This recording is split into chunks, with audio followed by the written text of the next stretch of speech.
अगर कोई तुम्हें एक ही रात में अमीर बनाने का रास्ता दिखाए, लेकिन बदले में तुम्हारी खुशी, तुम्हारा परिवार और तुम्हारी जिंदगी मांगे, तो क्या तुम वह सौदा करोगे?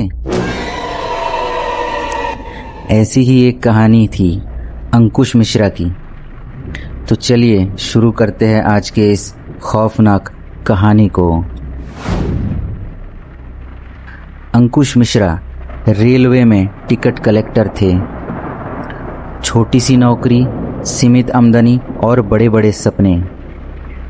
उसकी सबसे बड़ी चाहत थी कि एक दिन वो इतना अमीर बने कि दुनिया उसके सामने सिर झुकाए।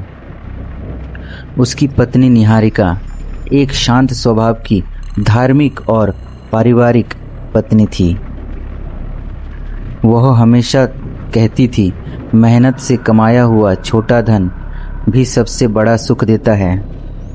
लेकिन अंकुर के दिल में दौलत पाने की आग हर दिन और बढ़ती जा रही थी।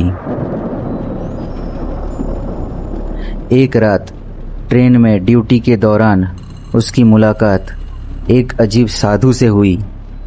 साधु के पास आकर जब अंकुर ने टिकट मांगा तो साधु ने बताया, मेरे पास टिकट नहीं है बेटा, मुझे जाने दे। फिर अंकुर ने बोला, नहीं बाबा, ये नियम के खिलाफ होता है। आपको या तो टिकट देना पड़ेगा या तो अगले स्टॉपेज पे आपको उतरना पड़ेगा। मैं सीआरपीएफ के जवानों को फ़ोन कर दूंगा।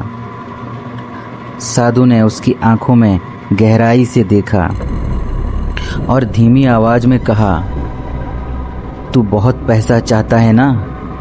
और काफ़ी अंदर की बातें उसे बताई। उसके 2 बच्चे हैं, ये सब बताया। फिर साधु ने कहा, अगर हिम्मत है तो घटते चांद के 7वीं रात कब्रिस्तान के पास पुराने गोदाम में आ जाना। पहले तो अंकुर हंसने लगा, लेकिन उसकी लालच ने मन को जकड़ लिया था। कई रातों तक वह उस बात के बारे में सोचता रहा।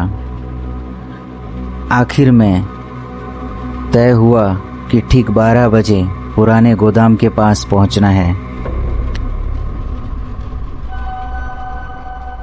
चारों तरफ गहरा सन्नाटा था। हवा में एक अजीब सी ठंडक और एक अनजानी खुशबू घुली हुई थी। अंकुर जब वहां पहुंचा तो उसने देखा साधु बैठकर कुछ मंत्र पढ़ रहे थे। साधु ने एक रहस्यमय अनुष्ठान शुरू कर दिया था। साधु ने कुछ अजीब सा मंत्र पढ़ना शुरू कर दिया और फिर कर्ण पिशाचिनी का आवाहन कर दिया। अचानक धुआं के बीच से बेहद खूबसूरत एक स्त्री प्रकट हुई। उसकी आंखों में एक ऐसा सम्मोहन था कि अंकुर कुछ पल के लिए पलके झपकाना भी भूल गया था। वह मुस्कुराई और धीमी आवाज में बोली, मेरा नाम कामिनी है। मैं तुम्हें दौलत, शोहरत और लोगों के छिपे हुए राज जानने की शक्ति दे सकती हूँ, लेकिन बदले में तुम्हें मेरे 3 वचन निभाने होंगे। पहले वचन ये है कि तुम मेरे बारे में किसी को भी नहीं बताओगे। दूसरा वचन, पत्नी की तरह सिर्फ मुझे ही खुश करोगे, मैं जब चाहूंगी तब। तीसरा वचन, तुम कभी भी मुझे अनदेखा नहीं करोगे और मुझे छोड़कर नहीं जाओगे। अगर तूने मेरे वचन तोड़े तो मैं सब वापस ले लूंगी और मैं तुझे छोड़ के भी चली जाऊंगी और तुझे अपनी जान तक देनी पड़ सकती है। उसकी आवाज में ऐसा आकर्षण था। अंकुर बिना कुछ सोचे बोल पड़ा कि मैं वचन देता हूँ, तुम्हारी सारी शर्तें मंजूर है। उसी पल से उसे महसूस होने लगा कि किसी अदृश्य शक्ति ने उसके भाग्य की दिशा को बदलना चालू कर दिया है। उसके कान के पीछे खुसफुसाने की आवाज सुनाई देने लगी। अगले ही दिन अजीब घटनाएं शुरू होने लगी। उसे भविष्य की झलक दिखाई देने लगी। लोगों के ऐसे राज पता चलने लगे जो उसके खुद के अलावा दूसरे किसी को नहीं मालूम था। धीरे धीरे उसकी पहचान दूर दूर तक पहुंचने लगी। उसके घर के बाहर लोगों की लंबी कतारें लगने लगीं। कुछ ही महीनों में छोटा सा घर आलीशान बंगले में बदल गया। धन दौलत, गाड़ियाँ, नौकर चाकर सब उसके पास आ गए।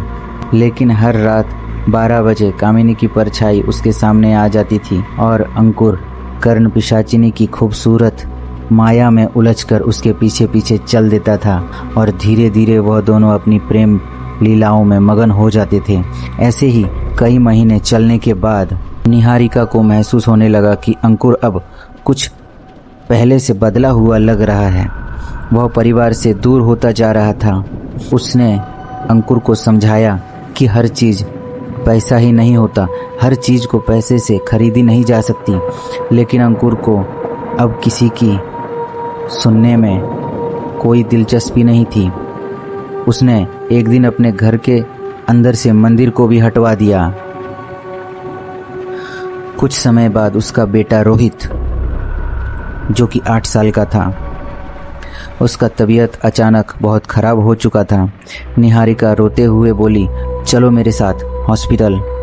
लेकिन उसी समय कामिनी की आवाज़ फिर से उसके कानों में गूंजने लगी, अपने वचन मत भूलो अंकुर, तुम कहीं नहीं जाओगे, अभी हमें और काम करना है। उसी एक फैसले ने उसका सब कुछ छीन लिया। रोहित, जो कि अपने शारीरिक पीड़ा से जूझने में असमर्थ हो गया था और उसने अपना दम तोड़ दिया। टूट चुकी निहारिका ने अपनी बेटी को लेकर के अंकुर का घर छोड़ के हमेशा के लिए चली गई। अब उस विशाल बंगले में सिर्फ सन्नाटा पसरा हुआ था। हर रोज रात को कामिनी अपना प्रेम क्रीड़ा करना नहीं भूलती। हर रोज वो आकर के अंकुर के सामने अपना यौवन का प्रदर्शन करती रही। दोनों ही एक दूसरे को शारीरिक आनंद देने लगे। जिस दौलत पर उसे घमंड था वही अब बोझ बनने लगी। अब उसे इन सब चीज़ों से घुटन महसूस होने लगा। वो किसी स्त्री की तरफ देखता तो कामिनी की आवाज़ उसके कान में आती। वो अपनी बीवी से भी बात नहीं कर पाता था। अब धीरे धीरे उसे यही सब चीज़ बोझ बनने लगी। ना दिन में चैन था और ना ही रात को सुकून। उसे समझ में आने लगा कि उसने जो सौदा जीता था वो उसकी सबसे बड़ी गलती थी। कई महीनों के बाद निहारिका को उसकी हालत का पता चला। वह एक योगी के पास पहुंची। योगी जी ने बताया कि गलत रास्ते से मिली हुई शक्ति अंततः विनाश ही देती है, लेकिन सच्चा पश्चाताप इंसान को फिर से सही राह पर ला सकता है। उस रात निहारिका आखिरी बार अंकुर से मिलने गई। अंकुर फूट फूट कर रो पड़ा। उसने कहा, मैंने लालच करके बहुत बड़ी गलती कर दी थी। काश मैं तुम्हारी बात मान लेता और जो भी कमाई हमारी हो रही थी उसी में मैं जीवन यापन करता, तो आज मुझे ये सब नहीं देखना पड़ता।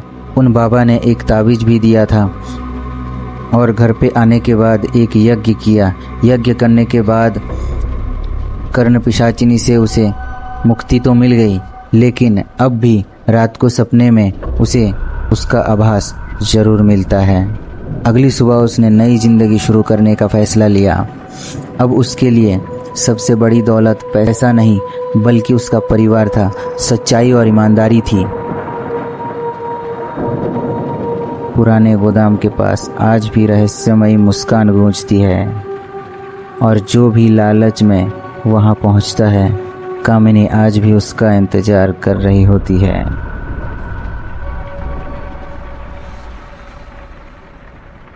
अगर आपको आज की कहानी पसंद आई हो तो लाइक करिएगा, शेयर करिएगा और नई डरावनी कहानियाँ सुनने के लिए चैनल को सब्सक्राइब करना मत भूलिएगा। मिलते हैं किसी और भयानक कहानी के साथ। तब तक के लिए अपना ख्याल रखें।